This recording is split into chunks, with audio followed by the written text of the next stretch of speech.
What's up everybody and welcome back to the channel. Today we need to talk about one of the most confusing players in the entire NBA, Devin Vassell. On paper, this guy looks like the perfect running mate for Victor Wembanyama. He's dropping nearly 20 points a game. He's got a fresh 5-year, $146 million contract in his pocket.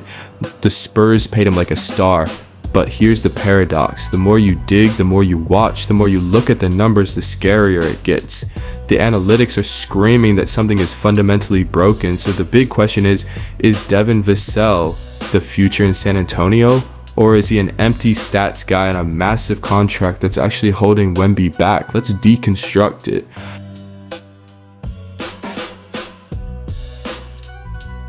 Let's be real about Devin Vassell's offense.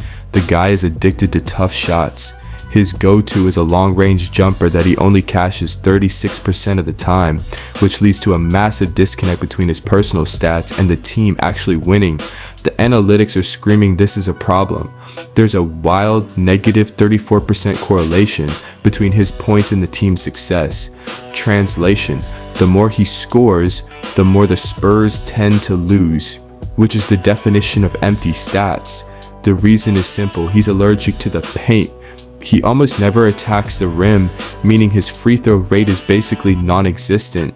It's a bad look when you're not just trailing superstars like SGA, but even role players like Christian Braun are getting to the line more often. Bottom line, Vassell consistently settles for difficult fadeaways instead of pressuring the defense, and that's why his scoring numbers aren't helping the Spurs get wins. Now here's where it gets really perplexing. Coming into the draft, Devin Vassell wasn't known for his offense. He was supposed to be the next great 3 and D wing. Scouts were calling him an all-NBA defensive potential guy, a lockdown defender with a 7-foot wingspan who was going to suffocate other teams' best players. So what happened to that guy? Because in the NBA, that defender has been a ghost. At his best, he's average. At his worst, he's a liability. He gets absolutely cooked on screens. It's his kryptonite. A simple pick is all it takes to get him out of the play. And off the ball, he can get spacey, losing his man for an easy back cut. Now, to be fair, there are reasons he's carrying a much bigger load on offense, so he might be saving energy. And we'll get to the injuries in a minute because they probably sapped some of his athleticism. He still has great hands and can jump passing lanes for steals, but the shutdown defender the Spurs drafted, he hasn't shown up. Alright, let's talk about the whole Devin Vassell and Victor Wembanyama dynamic, because it's one of the most interesting storylines for the Spurs right now. When you first glance at the numbers from their first season together, you spot a really interesting trend. The stats show that lineups led by Wemby when Vassell was on the bench were actually among the best in the league. That's fantastic news because it confirms that Victor is every bit the superstar we thought he'd be. But then, the numbers shift when you put Vassell on the court with him. Those lineups weren't as dominant. Now the initial reaction might be to sound the alarms, but that's probably not the right way to look at it. Instead of seeing it as a problem, it's much more accurate to see it as a puzzle the team is still solving. And it turns out we might have already found the most important puzzle piece. See, while some of the early numbers might make you second guess the fit, there is one massive glaring exception to all of this.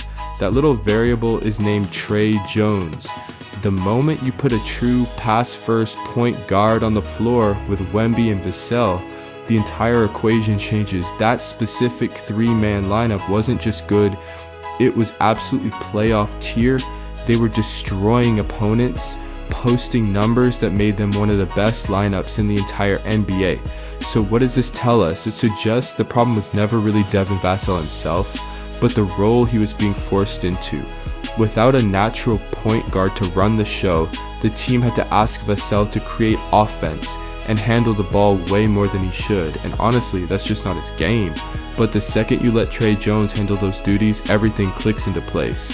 Vassell is unlocked. He can slide back into his natural deadly role as an off-ball scorer. He can focus on catching and shooting, attacking closeouts, and punishing a defense that's already scrambling to deal with Wemby.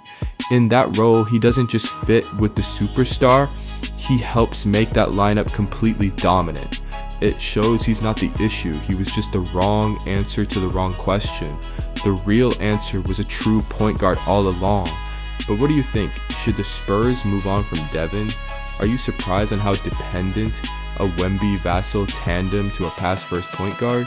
Who do you think will assume the role now that Trey and CP3 is gone? Would it be Castle or Harp? Drop your comments below, and until then, keep nerding out.